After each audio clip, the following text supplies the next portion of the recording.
નમસ્તે વિદ્યાર્થી મિત્રો, જ્ઞાનગંગા વિદ્યાપીઠ યુટ્યુબ ચેનલમાં આપનું હાર્દિક સ્વાગત છે. વિદ્યાર્થી મિત્રો, આજે આપણે ધોરણ 9ના વિજ્ઞાનમાં ચેપ્ટર 5મું છે કે સજીવના પાયાનો એકમ. તો આજે આપણે નવા સેશનમાં કોષ દિવાલ વિશે અભ્યાસ કરવો છે. તમને એવી રીતના પ્રશ્ન પૂછાય, ટૂંક નોંધ લખો કોષ દિવાલ, અથવા તો કોષ દિવાલની ટૂંકમાં સમજૂતી આપો. 2 માર્કમાં પ્રશ્ન પૂછાય. તો તમને આવડે એવો પ્રશ્ન છે, એકદમ સિમ્પલ છે, પોઈન્ટ ટુ પોઈન્ટ તમારે યાદ રાખવાનો છે. જોઈએ આપણે કોષ દિવાલને. કોને કહેવાય કોષ દિવાલ? પહેલાં તો એની ડેફિનેશન જોઈએ, એની વ્યાખ્યા જોઈએ. કોષ દિવાલ એટલે શું? તો કે વનસ્પતિ કોષમાં કોષરસ પટલની બહારની તરફ આવેલા કોષની સૌથી બહારના સખત આવરણને કોષ દિવાલ કહે છે. કોને કહેવાય કોષ દિવાલ? તો કે વનસ્પતિ કોષમાં કોષરસ પટલની બહારની તરફ આવેલા કોષની સૌથી બહારના સખત આવરણને કોષ દિવાલ કહે છે. આ કોષ દિવાલની ડેફિનેશન, એની વ્યાખ્યા. 1 માર્કમાં પણ પ્રશ્ન પૂછી શકે કે કોષ દિવાલ એટલે શું, વ્યાખ્યા આપો કોષ દિવાલ. આવી રીતના પ્રશ્ન પૂછે તો પણ તમને આવડી શકે. આ ખાલી ડેફિનેશન 2 લાઈનની જ લખવાની છે. બીજો પોઈન્ટ, પ્રાણી કોષમાં કોષ દિવાલનો અભાવ હોય છે. એટલે એનો મિનિંગ એવો થયો કે પ્રાણી કોષ છે તેમાં કોષ દિવાલ હોતી નથી, કોષ દિવાલનો અભાવ હોય છે. જ્યારે વનસ્પતિ કોષમાં તો કે કોષ દિવાલ આવેલી હોય છે. ક્યાં આવેલી હોય છે તે આપણે વાત કરી ગયેલા છીએ. એના પછી કોષ દિવાલના કાર્યો કેવા હોઈ શકે? કોષ દિવાલના કાર્યો કેવા હોઈ શકે? તો પ્રશ્ન તમને એમ પૂછાય વિદ્યાર્થી મિત્રો કે કોષ દિવાલના 2 કાર્યો જણાવો. 1 માર્કમાં પ્રશ્ન પૂછાય કે કોષ દિવાલના 2 કાર્યો જણાવો. તો તમે લખી શકો, તે કોષનો આકાર જાળવી રાખે, કોષનો જેવો આકાર છે તે જાળવી રાખવાનો પ્રયત્ન કરશે. કોષ દિવાલનું કામ શું, એનું કાર્ય શું? તો કે તે કોષનો આકાર જાળવી રાખે. બીજો પોઈન્ટ, તે કોષમાં પાણી અને પ્રવાહીમાં રહેલા પદાર્થને પ્રવેશવા દે છે.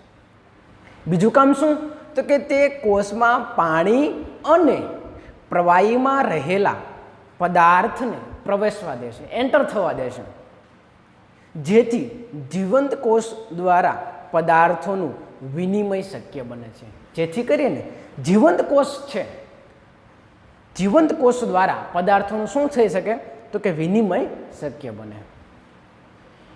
એન્ડ નાઉ થર્ડ પોઈન્ટ આપણને આપેલો છે, તે કોષને વધુ પડતા જલ શોષણથી બચાવે છે. ત્રીજો પોઈન્ટ આપણને એવો કીધો કે તે કોષને વધુ પડતા જલ શોષણથી બચાવે છે, કારણ કે ઉપરની તરફ કોષ દિવાલ આખી આવેલી હોય છે, જેથી કરીને શું કરે? તો કે જલ શોષણથી શું કરે? તો કે બચાવે છે. એન્ડ લાસ્ટ પોઈન્ટ આપણને આપેલો છે કે તે કોષને યાંત્રિક મજબૂતાઈ આપે છે. કોષ દિવાલ છે એનું કાર્ય શું? તો કે કોષને યાંત્રિક મજબૂતાઈ આપે છે. તો આ 3 થી 4 પોઈન્ટ તમારે વ્યવસ્થિત રીતે યાદ રાખવાના છે. કાર્યો પૂછે તો પહેલો પોઈન્ટ શું? તો કે આકાર જાળવી રાખે. ખાલી ટૂંકમાં એના પોઈન્ટને તમે શોર્ટમાં યાદ રાખો. પહેલો પોઈન્ટ તો કે આકાર જાળવી રાખે. બીજો પોઈન્ટ તો કે પાણી પ્રવાહીને પ્રવેશવા દે. એન્ડ નાઉ થર્ડ પોઈન્ટ તો કે જળ શોષણથી બચાવે. એન્ડ લાસ્ટ પોઈન્ટ તો કે યાંત્રિક મજબૂતાઈ આપે. આવા ખાલી એવા થોડા એવા શબ્દોને તમે યાદ રાખશો, જેના ઉપરથી તમે આખો પોઈન્ટ લખી શકશો. પહેલું તો કે એની ડેફિનેશન લખવાની. સેકન્ડ તો કે પ્રાણી કોષમાં શું હોય? કોષ દિવાલનો અભાવ હોય છે. એના પછીનો એવો પણ પોઈન્ટ આપેલો છે કે વનસ્પતિ કોષમાં કોષ દિવાલમાં મુખ્યત્વે સેલ્યુલોઝ પદાર્થ આવેલો હોય છે, અને એ સેલ્યુલોઝ પદાર્થની મદદથી વનસ્પતિને બંધારણીય મજબૂતાઈ આપે છે. 1 માર્કમાં પ્રશ્ન પૂછાય વિદ્યાર્થી મિત્રો કે વનસ્પતિ કોષની કોષ દિવાલમાં મુખ્યત્વે ખાલી જગ્યા પદાર્થ આવેલો હોય છે, તો સેલ્યુલોઝ. સેલ્યુલોઝની મદદથી શું થઈ શકે? તો તે વનસ્પતિને બંધારણીય મજબૂતાઈ આપે છે. ખાસ ધ્યાન રાખો વિદ્યાર્થી મિત્રો, એક માર્કમાં 1 માર્કમાં MCQ તરીકે, ખાલી જગ્યા તરીકે અથવા તો 1 વાક્યમાં જવાબ આપો, આમાંથી 1 માર્કનો પ્રશ્ન પૂછાઈ શકે છે, 2 માર્કનો પણ પ્રશ્ન પૂછાઈ શકે છે. તો આખા પોઈન્ટને તમે વ્યવસ્થિત યાદ રાખવાનો પ્રયત્ન કરો. પહેલું એની ડેફિનેશન, સેકન્ડ કોષ દિવાલનો અભાવ, એના પછીનો તો કે સેલ્યુલોઝનો પોઈન્ટ લખવાનો, એના પછી શું તો કે કાર્યો, અને કાર્યો કેટલા તો કે 4. પહેલું કાર્ય આકાર જાળવી રાખે, બીજું કાર્ય તો કે પાણી અને પ્રવાહીમાં રહેલા પદાર્થને પ્રવેશવા દે, એન્ડ લાસ્ટ ત્રીજું કાર્ય તો કે કોષને વધુ પડતા હોય તો એને જલ શોષણથી બચાવે છે, અને લાસ્ટ પોઈન્ટ તો કે યાંત્રિક મજબૂતાઈ આપે છે. આ જે હતો એ કોષ દિવાલની વાત હતી. એના પછીનો પ્રશ્ન આપણે જોવો છે. એના પછીનો પ્રશ્ન જોઈએ તો એના પછીનો પ્રશ્ન આપણને એવો આપેલો છે વિદ્યાર્થી મિત્રો, કોષના આધારે સજીવ કોષોના પ્રકાર સમજાવો. કોષના આધારે સજીવ કોષોના પ્રકાર સમજાવો, અથવા તો કેટલા પ્રકારના હોય છે. આદિકોષ કેન્દ્ર, સુકોષ કેન્દ્રીય. કોને કહેવાય આદિકોષ કેન્દ્રીય કોષ અને કોને કહેવાય સુકેન્દ્રીય કોષ? તો પેલી જે કઈ વાત કરવી છે આદિકોષ કેન્દ્ર, તો ખાસ ધ્યાન રાખો, એકદમ સિમ્પલ છે. એક વસ્તુ આવડે, આદિકોષ આવડશે તો સુકોષ કેન્દ્રીય તમને એનાથી વિરુદ્ધ, થોડુંક એવું અલગ, બરાબર, એનાથી વિરુદ્ધ જે છે એ સુકોષ કેન્દ્રીયમાં આવશે, પણ થોડો એવો ફેરફાર આવશે. સિમ્પલ છે, આવડે એવું છે. જોઈએ, કોષ કેન્દ્ર પટલની ગેરહાજરીને કારણે કોષનો કોષ કેન્દ્રીય પ્રદેશ ઓછો વિકાસ પામેલો હોય છે. જ્યારે સુકોષ કેન્દ્રમાં શું હોય છે તો કે તેમાં કોષ કેન્દ્ર પટલની હાજરીને કારણે કોષ કેન્દ્રીય પ્રદેશ વિકસિત હોય છે. બંને ડિફરન્ટ છે, વિરોધી છે. આદિકોષ કેન્દ્રમાં શું યાદ રાખવાનું તો કે કોષ કેન્દ્ર પટલની ગેરહાજરીમાં, જ્યારે સુકોષ કેન્દ્રમાં તો કે કોષ કેન્દ્ર પટલની હાજરીમાં. આદિકોષ કેન્દ્રમાં શું થાય તો કે કોષ કેન્દ્રીય પ્રદેશ ઓછો વિકાસ પામેલો હોય, જ્યારે સુકોષ કેન્દ્રમાં તો કે પ્રદેશ જે છે એ કેવો હોય છે, વિકસિત થયેલો હોય છે. બીજા પોઈન્ટની વાત કરીએ, આદિકોષ કેન્દ્રમાં તેમાં પ્રાથમિક કોષ કેન્દ્રીય હોય છે અથવા તો આદિકોષ કેન્દ્રીય હોય છે, જ્યારે સુકોષ કેન્દ્રમાં તો કે તેમાં સુવિકસિત કોષ કેન્દ્રીય હોય છે.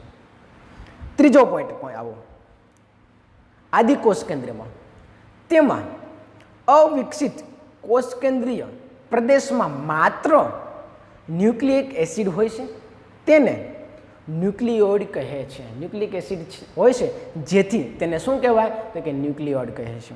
જ્યારે સુકોષ કેન્દ્રમાં તો કે તેમાં ન્યુક્લિક એસિડ અને પ્રોટીનના બનેલા રંગસૂત્રોનું આયોજન થયેલું હોય છે.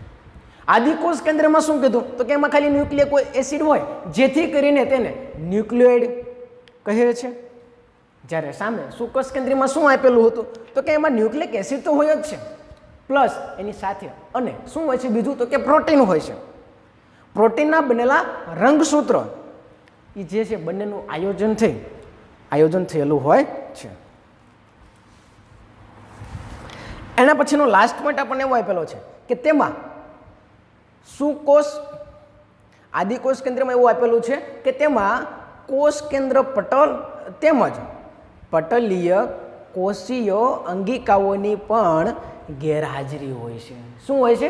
ગેરહાજરી હોય છે. એટલે એનો મિનિંગ શું થયો તો કે હાજર ન હોય. હાજર ન હોય એટલે કેવો હોય તો કે ગેરહાજર હોય ને. ઉદાહરણ તરીકે તમને એક્ઝામ્પલ પૂછવું હોય તો એક્ઝામ્પલમાં લખી શકાય વિદ્યાર્થી મિત્રો કે બેક્ટેરિયાનો કોષ. જ્યારે સુકોષ કેન્દ્રમાં શું હોય છે તો કે તેમાં કોષ કેન્દ્ર પટલ તેમજ પટલીય કોષીય અંગિકાઓની હાજરી હોય છે. ઉદાહરણ તરીકે વનસ્પતિ કોષ અને પ્રાણી કોષ. આ તમે જાણો છો, સુકોષ કેન્દ્રીય, વનસ્પતિ કોષ અને પ્રાણી કોષ. ફરીથી લાસ્ટ પોઈન્ટની ચર્ચા કરીએ તો કે તેમાં કોષ કેન્દ્ર પટલ તેમજ પટલીય કોષીય અંગિકાઓની પણ ગેરહાજરી હોય છે. ઉદાહરણ તરીકે બેક્ટેરિયાનો કોષ. જ્યારે સુકોષ કેન્દ્રીયમાં શું હોય છે તો કે તેમાં કોષ કેન્દ્ર પટલ તેમજ પટલીય કોષીય અંગિકાઓની હાજરી હોય છે. બંનેના જો ઉદાહરણ પૂછે તો સુકોષ કેન્દ્રમાં ઉદાહરણ તરીકે આવશે વનસ્પતિ કોષ અને પ્રાણી કોષ, અને જ્યારે આદિકોષ કેન્દ્રમાં બેક્ટેરિયાનો કોષ આવશે. તો ખાસ ધ્યાન રાખો વિદ્યાર્થી મિત્રો, આ જે પ્રશ્નો જે છે આદિકોષ કેન્દ્રીય કોષ અને સુકોષ કેન્દ્રીય કોષ બંનેનો તમને ડિફરન્ટ પૂછે તો પણ તમને આવડતો હોય છે, બંનેનો તફાવત, અથવા તો આવી રીતના પ્રશ્ન પૂછે કે કોષ કેન્દ્રના આધારે સજીવ કોષોના પ્રકાર જણાવો, કેટલા છે, કયા કયા. તો ખાસ ધ્યાન રાખો વિદ્યાર્થી મિત્રો કે આ જે પ્રશ્ન જે છે તફાવતની રીતે પણ પૂછી શકે અથવા આ રીતે પણ પ્રશ્ન પૂછી શકે છે. બીજી પણ કંઈક વાત કરી હોય તો આદિકોષ કેન્દ્રમાં રંગસૂત્ર કેવા હોય તો કે એકલ હોય છે, એક જ હોય છે. તમને આપેલું નથી પણ તમે લખી શકો કે આદિકોષ કેન્દ્રમાં રંગસૂત્ર એક હોય છે, જ્યારે સુકોષ કેન્દ્રમાં તો કે રંગસૂત્રોની સંખ્યા જે છે એ એક કરતાં વધારે હોય છે. રંગસૂત્રોની સંખ્યા સુકોષ કેન્દ્રમાં એક કરતાં વધારે હોય છે અને આદિકોષ કેન્દ્રમાં એક જ હોય છે. આ ખાસ ધ્યાન રાખો વિદ્યાર્થી મિત્રો. જો કદની દ્રષ્ટિએ જોવું હોય તો આદિકોષ કેન્દ્રીય નાના હોય છે.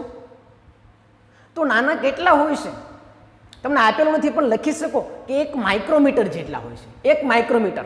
તો 1 માઇક્રોમીટર એટલે કેટલા? તો કે 1 માઇક્રો એટલે શું થાય કે 10⁻⁻⁶ 10⁻⁶ ઘાત. 1 micrometre is equal to 10⁻⁻⁶ metre. કોણ? તો કે આદિકોષ કેન્દ્ર. જ્યારે સુકોષ કેન્દ્ર કેટલા હોય છે તો કે મોટા હોય છે. તો કેટલા મોટા હોય છે? તો 5 થી 100 માઇક્રોમીટર જેટલા હોય છે. 5 થી કેટલા હોય છે? 100 માઇક્રોમીટર જેટલા હોય છે. તો આ જે પોઈન્ટ તમને આપેલા નથી પણ તમને તફાવત રીતે પૂછે અથવા તો આવી રીતના પ્રશ્ન પૂછે તો તમે લખી શકો છો. તો ખાસ ધ્યાન રાખો વિદ્યાર્થી મિત્રો, આ પ્રશ્ન જે છે કોષ કેન્દ્રના આધારે સજીવોના કોષોના પ્રકાર જણાવો, કેટલા અને કયા કયા. 2 માર્કમાં પ્રશ્ન પૂછાઈ શકે. આઈએમપી એવો પ્રશ્ન છે અને તમને આવડે એવો પ્રશ્ન છે. તો પોઈન્ટ ટુ પોઈન્ટ યાદ રાખો વિદ્યાર્થી મિત્રો કે 3 પોઈન્ટ હતા. તો કયા કયા પોઈન્ટ હતા? પહેલો પોઈન્ટ શું હતો તો કે એમાં કંઈક એવું કંઈક વાત કરેલી હતી કે કોષ કેન્દ્ર પટલની ગેરહાજરી હોય અને કેન્દ્રીય પ્રદેશ જે છે ઓછો વિકસેલો હોય. સામે એનાથી ઉલટું હતું તો કે એમાં હાજરી હોય અને પ્રદેશ જે છે વિકસિત હોય છે. બીજો પોઈન્ટ એવો હતો તો કે આદિકોષ કેન્દ્ર હોય છે, સામે તો કે સુવિકસિત કેન્દ્ર હોય છે. ત્રીજો પોઈન્ટ શું હતો તો કે ત્રીજો પોઈન્ટ એવો કંઈક હતો ન્યુક્લિક એસિડ હોય તો એને ન્યુક્લિયોઇડ કહેવાય. સામે પોઈન્ટ શું હતો તો કે ન્યુક્લિક એસિડ તો હોય જ અને પ્રોટીનના બનેલા રંગસૂત્રોનું આયોજન થયેલું હોય છે. ચોથો પોઈન્ટ શું હતો તો કે અંગિકાઓની ગેરહાજરી હોય. ઉદાહરણ તો કે ઉદાહરણ બેક્ટેરિયાનો કોષ. સામે શું હતું સુકોષ કેન્દ્રમાં તો કે એમાં એવું કંઈક હતું કે અંગિકાઓની હાજરી હોય. હાજરી હોય તો એના ઉદાહરણ તરીકે લખવું હોય તો લખી શકાય વિદ્યાર્થી મિત્રો કે વનસ્પતિ કોષ અને પ્રાણી કોષ. એક્સ્ટ્રા લખવું હોય તો એનાથી વધારે થોડું કંઈક લખવું હોય તો લખી શકાય. શું તો કે રંગસૂત્રો એક જ હોય છે સુકોષ કેન્દ્રમાં તો કે એક કરતાં વધારે રંગસૂત્રો આવેલા હોય છે. આદિકોષ કેન્દ્રમાં તો કે કદની દ્રષ્ટિએ નાના હોય છે. કેટલા? તો કે 1 માઇક્રોમીટર જેટલા અથવા તો 10⁻⁶ મીટર જેટલા. સુકોષ કેન્દ્રમાં કેટલું? તો કે કદ સામાન્યતઃ મોટું હોય છે અથવા તો 5 થી 100 માઇક્રોમીટર જેટલા હોય છે. તો આ પ્રશ્ન જે છે અહીં પૂર્ણ કરીએ. જોઈએ હવે એના પછીનો પ્રશ્ન તમને આપેલો છે વિદ્યાર્થી મિત્રો. આદિકોષ કેન્દ્ર, આદિકોષ કેન્દ્રીય કોષ ટૂંકમાં માહિતી આપો અથવા ટૂંકનોંધ લખો અથવા સમજાવો. આવો કંઈક પ્રશ્ન પૂછે તો તમે 3 માર્કમાં પ્રશ્ન તમને પૂછાય તો તમે લખી શકતા હોવો જોઈએ. પહેલી વસ્તુ તમને શું લખવી પડશે તો કે પહેલી વસ્તુ વિદ્યાર્થી મિત્રો તમને ક્લિયર હોવી જોઈએ કે આદિકોષ કેન્દ્ર કોને કહેવાય. આપણે અગાઉના પ્રશ્નમાં વાત કરી ગયા તફાવતની દ્રષ્ટિએમાં કે આદિકોષ કેન્દ્ર એટલે શું કે જેમાં કોષ કેન્દ્ર પટલની ગેરહાજરી હોય. તો એની આપણે ડેફિનેશન લખ્યું હોય, આદિકોષ કેન્દ્રીય સજીવોની આપણે ડેફિનેશન લખ્યું હોય, એની વ્યાખ્યા લખી હોય તો એવી કંઈક લખી શકાય વિદ્યાર્થી મિત્રો કે પ્રાથમિક પ્રકારનું કોષ કેન્દ્ર ધરાવતા કોષને આદિકોષ કેન્દ્રીય કોષ અથવા તો પ્રોકેરિયોટિક કોષ કહે છે. આવા કોષ ધરાવતા સજીવોને આદિકોષ કેન્દ્રીય સજીવો કહે છે. એક એને એવું કહેવાય કે આદિકોષ કેન્દ્ર. બીજું કેવું હોય તો શું કહી શકાય તો કે પ્રોકેરિયોટિક કોષ પણ કહી શકાય છે. તો એવી રીતના પણ પ્રશ્ન પૂછી શકે વિદ્યાર્થી મિત્રો કે સમજાવો પ્રોકેરિયોટિક કોષ એટલે શું, અથવા ટૂંક નોંધ લખો. તો પહેલા શું લખશો, એની ડેફિનેશનમાં શું લખી શકાય વિદ્યાર્થી મિત્રો, ફરીથી રિપીટ કરું છું. તો કે પ્રાથમિક પ્રકારનું કોષ કેન્દ્ર ધરાવતા કોષને આદિ કોષ કેન્દ્રીય કોષ અથવા તો પ્રોકેરિયોટિક કોષ કહે છે. આવા કોષ ધરાવતા સજીવોને આદિ કોષ કેન્દ્રીય સજીવો કહે છે. દાખલા તરીકે, ઉદાહરણ તરીકે આપણે તફાવતમાં વાત કરેલી જ છે, પણ ફરીથી એની વાત કરી દે. ઉદાહરણ તરીકે બેક્ટેરિયા, અથવા બીજું એક ઉદાહરણ લખવું હોય તો નીલહરિત લીલ, એને બીજું કહી શકાય સાયનોબેક્ટેરિયા. આદિ કોષ કેન્દ્રના ઉદાહરણ તમને પૂછે તો બેક્ટેરિયા અથવા તો નીલહરિત કોષ, અને બીજું કેવું હોય તો કહી શકાય સાયનોબેક્ટેરિયા. જે તમને આકૃતિમાં આપેલી છે તમે જોઈ શકો છો વિદ્યાર્થી મિત્રો. કોષ દિવાલ આપેલી છે, પીલી, રિબોઝોમ્સ, કોષરસ પટલ કઈ જગ્યાએ હોય છે, ન્યુક્લિયડ કઈ જગ્યાએ હોય છે. આપણે વાત કરી હતી તફાવતમાં વિદ્યાર્થી મિત્રો કે ન્યુક્લિયર એસિડ હોય તો તેને ન્યુક્લિયોઇડ કહે છે. ન્યુક્લિયોઇડની પણ તમને આકૃતિ દર્શાવેલી છે, તમને જુઓ તો વળવળિયાવાળી આકૃતિ તમને દેખાય છે.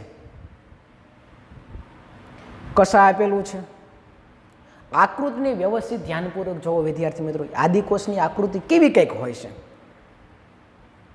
જેમાં આપણે વાત કરી હતી કે રંગસૂત્રો એક જ હોય છે. આકૃતિને ધ્યાનથી જુઓ વિદ્યાર્થી મિત્રો. એના પછીનો પોઈન્ટ જોઈએ આપણે વિદ્યાર્થી મિત્રો. તેમાં કોષ કેન્દ્ર પટલના અભાવને કારણે, શેનો અભાવ હોય છે તો કે કોષ કેન્દ્ર પટલનો અભાવ હોય છે, જેના કારણે કોષ કેન્દ્રીય પ્રદેશ ઓછો વિકાસ પામેલો હોય છે. આપણે તફાવતમાં વાત કરી ગયેલા છીએ કે કોષ કેન્દ્ર પટલનો અભાવ હોય છે, જેથી કરીને કોષ કેન્દ્રીય પ્રદેશ જે છે એ કેવો હોય છે તો કે ઓછો વિકાસ પામેલો હોય છે. આ અવિકસિત કોષ કેન્દ્રીય પ્રદેશમાં માત્ર ન્યુક્લિયક એસિડ હોય છે, જેથી તેને ન્યુક્લિયોઇડ કહે છે. આ પણ આપણે તફાવતમાં વાત કરી ગયેલા છે. તે જ વસ્તુ છે, પણ તમને પર્સનલી પૂછે કે આદિ કોષ કેન્દ્રીય એટલે શું, ટૂંક નોંધ લખો, તો આ બધી વસ્તુ તમારે સ્ટેપ બાય સ્ટેપ લખવી પડશે. આકૃતિ પણ જેવી તમને આવડે એવી દોરવાની છે. એના પછીનો પોઈન્ટ જોઈએ આપણે વિદ્યાર્થી મિત્રો. તો વિવિધ પટલમય અંગિકાઓ, કણાભસૂત્ર, હરિતકણ, ગોલ્ગી પ્રસાધન, અંતઃકોષરસ જાળ વગેરેનો અભાવ હોય છે. ઘણા વિદ્યાર્થીઓનો પ્રશ્ન થતો હોય છે કે સાહેબ આ કણાભસૂત્ર, હરિતકણ ને ગોલ્ગી પ્રસાધન ને અંતઃકોષરસ જાળ ને આ બધું છે શું, કેવું હોય, એનો આકાર કેવો હોય, એની આકૃતિ કેવી હોય, શું એનું કાર્ય, કઈ જગ્યાએ આવેલું હોય છે, આ ઘણા બધા પ્રશ્નો તમને મૂંઝવતા હશે. તો આ દરેક પ્રશ્ન મૂંઝવે છે, એ દરેક પ્રશ્નનું આપણે સોલ્યુશન જોશું. પણ આ દરેક જે છે અંતઃકોષરસ જાળ હોય કે ગોલ્ગી પ્રસાધન હોય, દરેકની આપણે ટૂંક નોંધ જોશું ત્યારે વિસ્તૃત માહિતી એમાં આપણે આપેલી છે ત્યારે જોઈશું. પણ અત્યારે પોઈન્ટ યાદ રાખો કે વિવિધ પટલમય અંગિકાઓ, કણાભસૂત્ર, હરિતકણ, ગોલ્ગી પ્રસાધન, અંતઃકોષરસ જાળ વગેરેનો શું હોય છે તો કે અભાવ હોય છે, આવેલા હોતા નથી. એના પછીનો પોઈન્ટ આપણને આપેલો છે વિદ્યાર્થી મિત્રો કે વિવિધ પટલમય અંગિકાઓના અભાવે અંગિકાઓ દ્વારા થતા ઘણા કાર્યો કોષરસીય ભાગો દ્વારા નિર્બળ રીતે આયોજન પામે છે. ફરીથી વાત કરીએ વિદ્યાર્થી મિત્રો કે વિવિધ પટલમય અંગિકાઓના અભાવે અંગિકા દ્વારા થતા ઘણા કાર્યો કોષરસીય ભાગો દ્વારા નિર્બળ રીતે આયોજન પામેલા હોય છે. એના પછીનો તમને લાસ્ટ પોઈન્ટ આપેલો છે વિદ્યાર્થી મિત્રો કે પ્રકાશ સંશ્લેષી બેક્ટેરિયા એટલે કે આદિ કોષ કેન્દ્રીય સજીવોમાં ક્લોરોફિલ કોષરસીય પટલની પુટિકામાં હોય છે. તો એનો મિનિંગ એવો થાય વિદ્યાર્થી મિત્રો કે પુટિકા એટલે શું તો કે પુટિકા એટલે કોથળી જેવી રચના હોય છે. કેવું હોય છે પુટિકા એટલે શું તો કે કોથળી જેવીની રચના આપેલી હોય છે. ફરીથી લાસ્ટ પોઈન્ટની વાત કરીએ વિદ્યાર્થી મિત્રો કે પ્રકાશ સંશ્લેષી બેક્ટેરિયામાં ક્લોરોફિલ કોષરસીય પટલની પુટિકામાં હોય છે. પુટિકામાં હોય છે એટલે કઈ જગ્યાએ હોય છે એની રચના કેવી હોય છે તો કે કોથળી જેવી રચના હોય છે અને એમાં આવેલી હોય છે. તો ફરીથી વિદ્યાર્થી મિત્રો એકવાર તમને રિવિઝન કરાવી દઉં, યાદ કરાવી દઉં કેવી રીતના પોઈન્ટ લખવા. તો દરેક જે તમને પોઈન્ટ આપેલો છે તેમાંથી એક શબ્દને એવો પકડો કે જેથી કરીને તમે આખી લાઈન તમે લખી શકો. તો આદિકોષ કેન્દ્રીય પૂછાય તો પહેલો પોઈન્ટ તમારો એવો હોવો જોઈએ કે આદિકોષ કેન્દ્રીય એટલે શું. આ પહેલો પ્રશ્ન એ કે એની વ્યાખ્યા, એની ડેફિનેશન કોને કહેવાય આદિકોષ કેન્દ્ર. પહેલા એની ડેફિનેશન લખશો, પછી તો કે એના ઉદાહરણ લખશો, પછી તો કે એની આકૃતિ દોરશો, એના પછીને કંઈક વાત કરશો કે ન્યુક્લિક એસિડ હોય અને ન્યુક્લિક એસિડ હોય તેથી એને ન્યુક્લિયોઇડ કહેવાય. એમાં પણ બીજો પોઈન્ટ તમે ઉમેરી શકો કે કોષ કેન્દ્રીય પટલનો અભાવ હોય જેથી કરીને કોષ કેન્દ્રીય પ્રદેશ ઓછો વિકાસ પામેલા હોય છે. એના પછીના પોઈન્ટમાં શું લખશો તો કે કંઈક અભાવની વાત હતી, અંગિકાઓના અભાવની વાત હતી. કેવા અંગિકાઓ તો કે કણાભસૂત્ર, હરિતકણ, ગોલ્ગી પ્રસાધન, અંતઃકોષ રસજાળ વગેરેનો અભાવ હતો. એના પછી તો કે કોષરસીય ભાગો દ્વારા નિર્બળ રીતે આયોજન પામે છે, આવા કંઈક પોઈન્ટની વાત હતી. અને લાસ્ટ પોઈન્ટ એવો હતો વિદ્યાર્થી મિત્રો કંઈક કોથળી જેવી રચનામાં હોય છે આવી કંઈક વાત હતી. તો દરેક પોઈન્ટમાંથી તમે એક બે શબ્દોને પકડો જેથી કરીને તમે દરેક પોઈન્ટ દરેક શબ્દો સહિત લખી શકતા હોવા જોઈએ. ખાસ આદિકોષ કેન્દ્રીયની ડેફિનેશન પૂછાય તો પણ તમે લખી શકતા હોવા જોઈએ, અથવા તો 3 માર્કમાં પ્રશ્ન પૂછાય કે ટૂંકનોંધ લખો આદિકોષ કેન્દ્રીય, તો તમારે આકૃતિ સહિત દોરવું પડશે. તો વિદ્યાર્થી મિત્રો આ જે પ્રશ્નો જે છે પ્રશ્નને વ્યવસ્થિત રીતે યાદ રાખો.